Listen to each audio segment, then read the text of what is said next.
This is Big Jay Oakerson. You're watching MegaMetalMagazine.com. Get your dicks out of your hands and check it out. And all I got paid for that commercial was this shitty little magazine. You're in Wichita tonight at the Cotillion on the Jägermeister tour. How's the tour been going for you? Surprisingly well for a situation I had full-blown anxiety attacks about before I left for it. I went to the hospital. I thought I was having a heart attack 3 times, and I've never had anxiety before, but I just thought I accepted this tour in Mayhem Fest like so on the fly because the idea was so cool. I just said yes, and as they started getting closer, I was like, how the fuck am I going to make metal fans like that want to see a metal show start laughing at my dick jokes? But they have. Okay, you amazingly have. I don't know if it's my delivery or if I'm that good or if these crowds are just that great of crowds, but I mean, it's been really good. Now, how long have you guys been out on this tour so far? I think we're going almost 4 weeks now at this point. Wow. Yeah. Has there been any cities that stand out in your mind as memorable to you so far?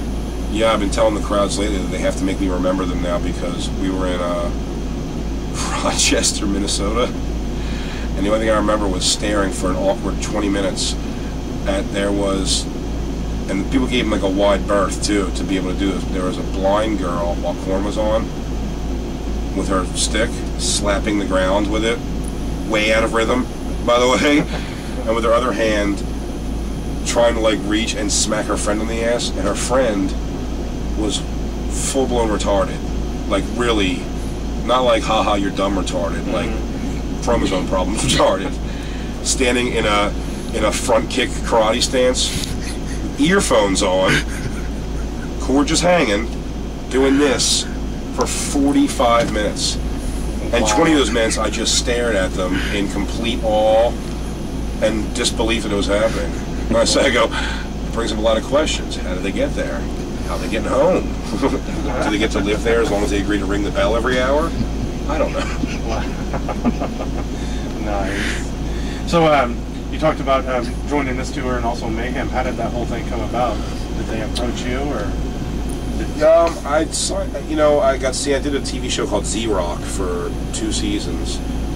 With there's a lot of guest stars who were like in music and stuff. The show is about a real band that exists, and they're the agency group is a booking company. I met with them. They put me in touch with a guy named Reverend Dave Ciancio. He got ordained online. And he's like big in the music. He manages Shadows Fall and Poison the Well and a couple other bands. And they just said they thought we should hook up and like maybe figure something out. And I was unmanaged at the time, in between management. And I just met with him and we talked for a while. And I think in a matter of like a month, he goes, what do you want to do ultimately with this? And I said, I just want to reach as many people as possible because headlining's tough right now with the economy. That they want like household names. They'd rather pay 30, 40 grand for Dave Attell to sell out 5 shows rather than pay me 3 grand to like have half rooms because I'm not drawing sellouts, you know. So I just said I need a way to get in front of the people, and I tend to get noticed from my comedy special or my album or Z-Rock when I go to metal shows. It's kind of my demographic. So if there's some way to combine those, it'd be great. He spoke to Kevin Lyman from Mayhem Fest and the Jägermeister people, and the same day they both offered me both tours. And I said, yeah, I guess they watched my comedy and liked it. Thought my filthy brand of humor would work. And luckily it has. Nice. Now, how long have you been doing comedy professionally? Professionally is a weird way to put it, only because or how long have you been doing comedy? 12 years. I guess, like making any kind of a living at it, probably for the last like 7.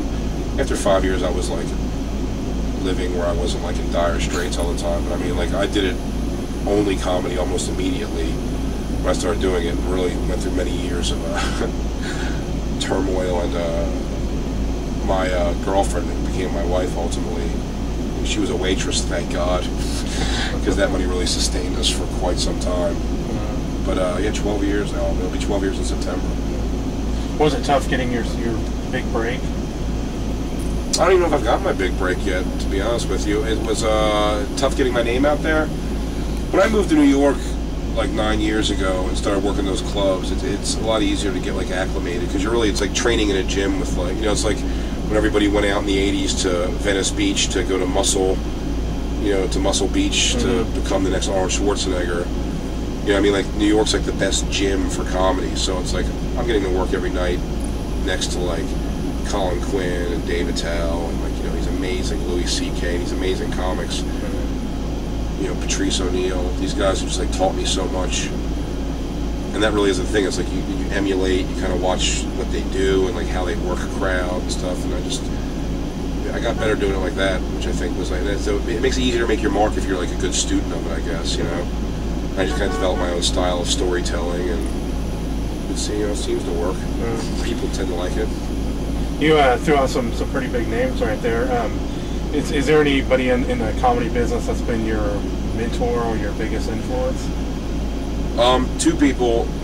Keith Robinson was a guy who was very important to me because he's the guy who's he's the sidekick on the Wanda Sykes show that was on Fox for a while there. And he was on Tough Crowd with Colin Quinn for a long time, Keith. And Keith brought me and Kevin Hart out of Philadelphia. And he really mentored us, like, through the city, like getting us in New York and showing us how the club scene works and how we can get in and make the right moves and talk to the right people. And then from beyond that, like, just as far as, like, studying the comedy of, it would be Dave Attell took a personal interest in me, which is amazing. He's such a guy I idolize and look up to in so many ways. Like, to take me on the road with him and let me, like, kind of learn from him, and just to hear his, like, you know, knowledge of the business. An actual, like, joke, you know, I don't have a similar style. People compare me to him a lot, I think, because we have a similar cadence in our voice. However, like, I tell, like, elaborate, long stories, and he's a set-up punch guy. So I don't even take it as an insult. I think it's complimentary. And Patrice O'Neill, if you know who he is just the best at, like, just kind of what I try to do is, like, you know, I sit on a stool and bring you into my world and tell you my opinions and speak very freely off the cuff, you know, from the gut, from the heart, very honest on stage. I think he's the best at that.